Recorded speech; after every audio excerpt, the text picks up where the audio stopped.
What's up, everyone? This is Bacon here, and today we have some exciting news. Trishea, I don't know how to say her name actually, but she has been released in AFK Companions, and after kind of looking over her kit, comparing it to the previous version in Classic, she's definitely going to be a pretty strong unit that I'm excited about. So let's go ahead and dig into things. Trishea is a wilder unit. You can see her factional advantages there. Feel like that wasn't there before, but there you go. Intelligence based, so she'll do magic damage. She is a mage, which in this game doesn't really matter at this point. And then she's a continuous damage. And now she is a unit that'll be basically just pumping out a lot of damage. Her kit is interesting and it is very, very long. I'm sorry for all the reading for this. So here we go. Ultimate skill. Yeah, look at this thing. It's a freaking book. Stellar Guide. Passive. Trishea observes the universe and changes her normal attack according to the guidance of the stars in the form of either luminance or eclipse.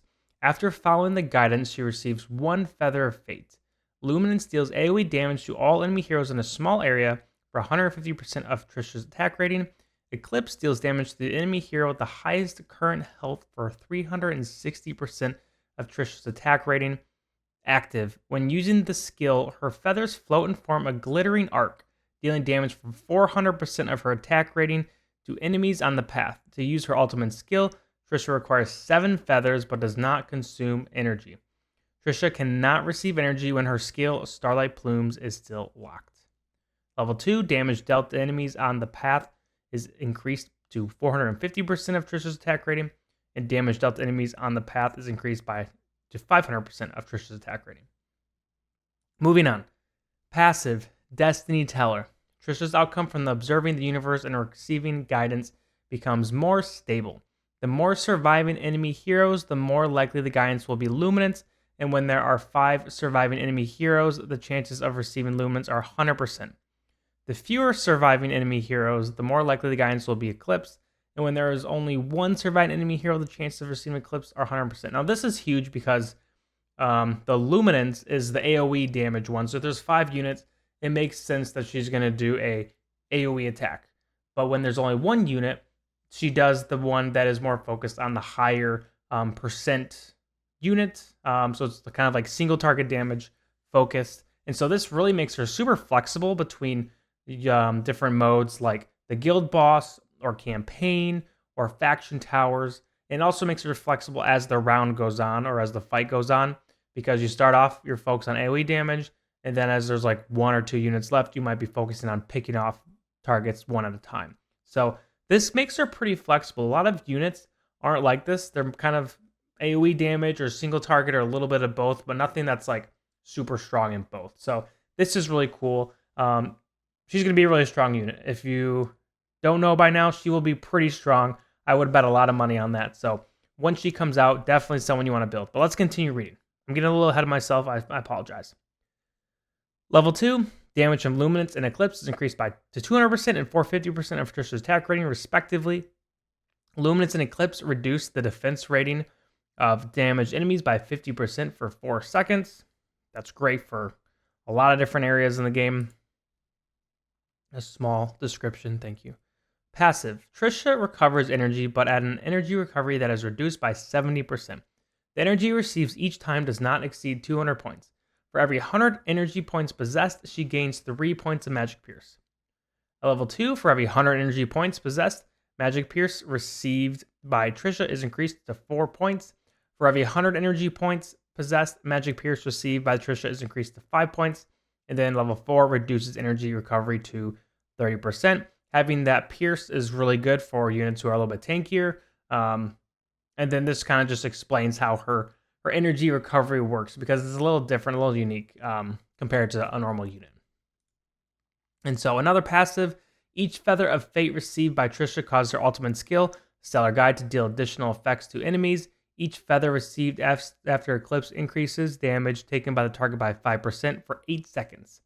Each feather received after Luminance deals additional health loss to the target for 50% of Trishea's attack rating. After she uses her ultimate skill, Stellar Guide, the additional effect will be reset. Level 2 increases damage buffs dealt by each Feather of Fate received after Eclipse to 10%, and increases health loss dealt by each Feather of Fate received after Luminance to 80% of Trisha's attack rating. So, after reading all this, comparing some of the percentages, the stat changes, and stuff like that from the classic version, she's received a good amount of buffs. A lot of these percentages are just increased, they're just higher percentages. Some of these like numbers or time, like seconds, are increased a little bit, which is good. And then some of these other things have been tweaked as well, all for the better, pretty much. And so Trisha's kit is kind of revamped. In the classic version of the game, she's already a pretty strong unit still to this day. And so, you know, getting her this many buffs already in Companions feels like she's going to be really strong. You know, you get her with Awakened Solace, Leica, Mishka, like you could get a Wilder team that is kind of insane, honestly. Like you are just going to be rolling people over in the faction towers, or even in campaign. You can throw them together and they're just going to destroy everyone. So I think she's going to be pretty meta. I think she's going to be pretty strong overall. I'm excited to kind of see what she's like. I'm not going to pull for her, I don't think, because I'm still pulling for dimensionals. I have hope that I can get all 3 ascended. But I just think in general, like I've said before, it's not really worth using your Destiny summons on, faction units. I just feel like it's not worth it. Now, if you really want a copy of her, pull 1 or 2, absolutely go for it. Not a big deal. I think it might be worth it if you save everything up. So let's go ahead and take a look at the Destiny summon. So this is where you're going to get her. If you were to save a bunch of scrolls and just kind of pound through here and get a lot of these things, like the 10 bonus scrolls here and here, the 15 here, the copy of her, like 360 is probably like, if you somehow had 360, you could have a pretty strong built out Trishea, which is pretty cool. But I just feel like it's not worth it. I think it's still worth to be saving just for these, because these will continue to happen. These dimensional events will continue to happen down the line. You can see I'm at 420 here. This is on my second account, so not as far as my first account. My first one's actually like 1,000 almost. So take that for whatever you want. I think I will wait. I will instantly put her on the wish list once she is available, though. But let's go ahead and take a deeper look at her signature item. So while observing the universe, Trisha's immune to control effects. Pretty strong. While observing the universe, Trisha receives 40% damage reduction. Pretty good, honestly. Each Feather of Fate received by Trishea permanently increases her initial attack rate by 3%, and then same thing but 6%. So I think what you'll want is, I think that plus 10 is going to be really valuable for her to kind of keep her alive, because that is one thing that she will struggle with, is getting killed. And so if you can get to that plus 10, she's going to be hard to kill. She's going to be pumping out damage. And if you want to like do max damage, you would get her to probably plus 30 signature item. But my guess is plus 10 is where you're gonna be that sweet spot for, best bang for your buck.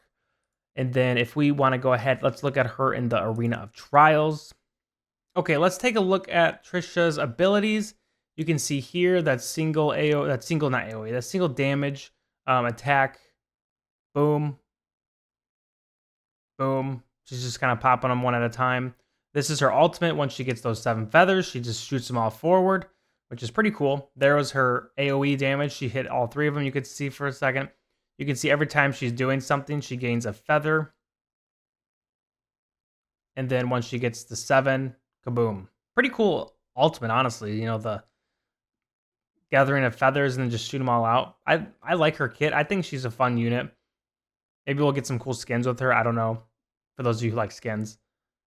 But I think I'm excited for her. I think she'll be really fun to play and will hold a lot of value, I think. So this is Trishea. Let's take a look at her in ×4 while we end this video. But thank you guys for watching. Hopefully this was helpful to better understand her and how she works.